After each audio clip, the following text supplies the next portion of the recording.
welcome back to my YouTube channel. Today I'm going to be teaching y'all Icmp flooding, pinging, and yeah, R poisoning. We're not scrub kiddies, so we learn how ARP signals, R poisoning works.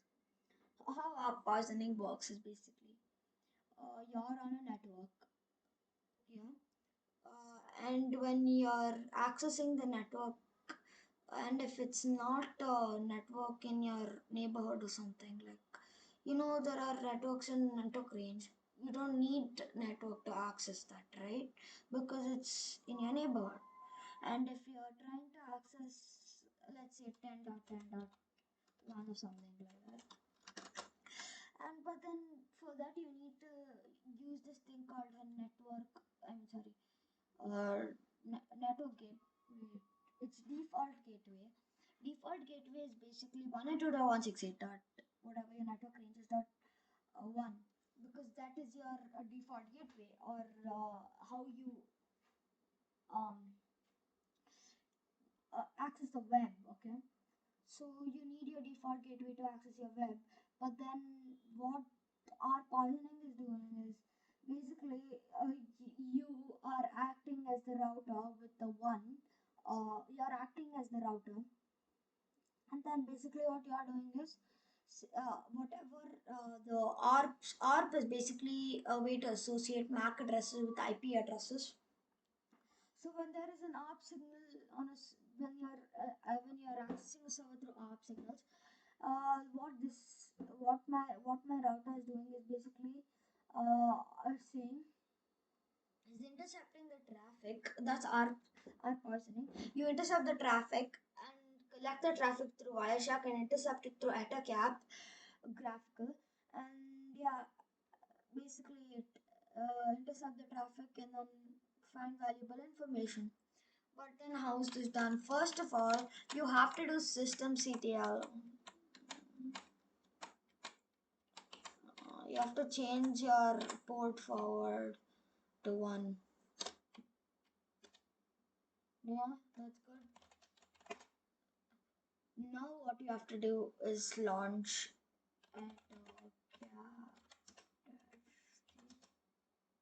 capitals, you remember. And I prefer doing an ad because when you launch a thing, it like closes the terminal, right? So if you put an ad, you can still type on the terminal. You see, now Wireshark and this need to be open. So I can't show you an exact tutorial because I don't know why, but my device is not showing, and Windows evaluation is stopped recently, right? So that's sad and I can't do anything about it. Put this in target 2 and put whatever the target is in target 1, and then go to show target lists if you want current targets. I would have added it here. And then you just have to do poisoning, easy, and then just let it be. But then on Wireshark you just access ETH0 because whatever traffic it's collecting the traffic rate. But then there is no traffic for now because we don't have anything on AutoCap. Let's just add a target, and then then there'll be ARP signals all over the place.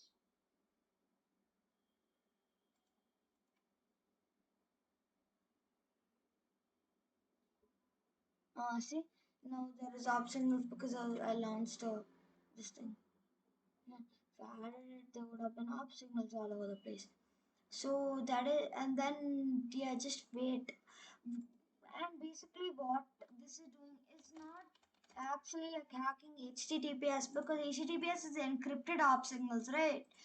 So even the router can't access those ARP signals. So if you want to access thing, let's just take a random HTTP login page. Okay, so imagine I was in a HTTP. HTTP is a port of 443, which is not secure, and it's not secure. It's the unsecure version of HTTPS.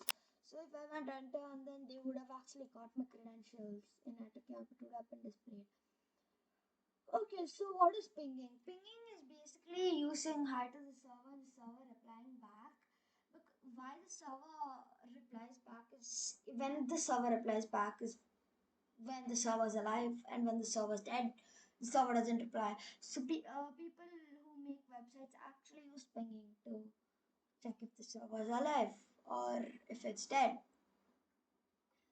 That is how pinging works. Okay.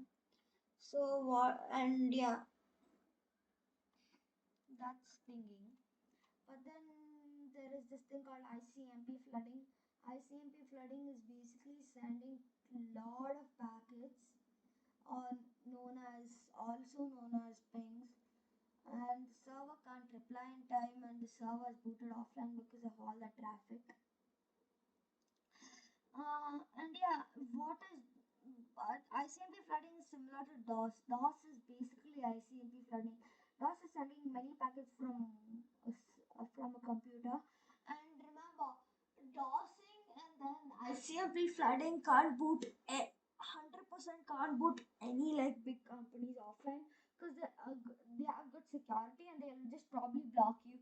But then there are DDoSing tools like Sapphire attack, which can probably DDoS anything. But then DDoS is out of scope because it'll get you arrested, right? DDoSing is out of scope. DOSing is fine because even if you DOS, you're going to DOS a small website because bigger websites would just block you. And don't do that because I'm not sure. Okay, I'm not sure about this. They might block you from the website. So yeah. Let me find my router. Hmm? Router.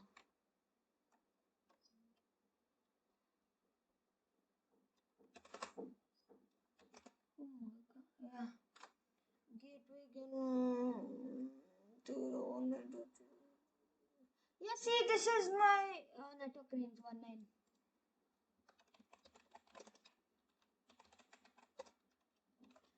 Yeah, so that was the ICMP flooding. Yeah, I'll show you how you can do ICMP flooding. Even if you're on a Windows, you can probably do it. Not sure exactly.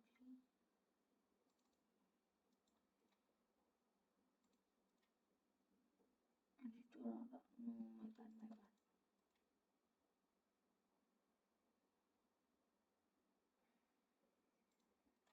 Names whatever you want, like DOS, .txt.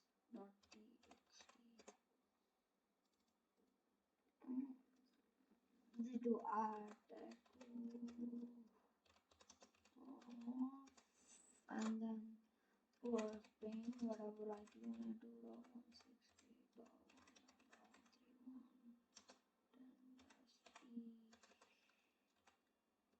control S is no, but then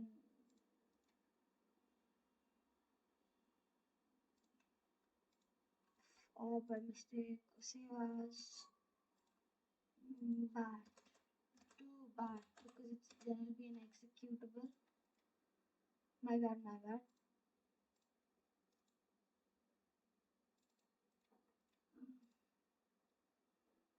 Save as.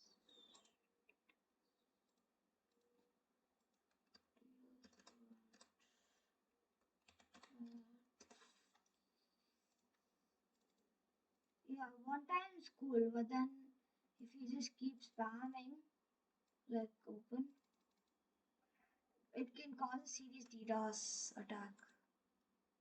See? It can cause a serious DDoS attack. That's it for today. Have happy learning. Bye.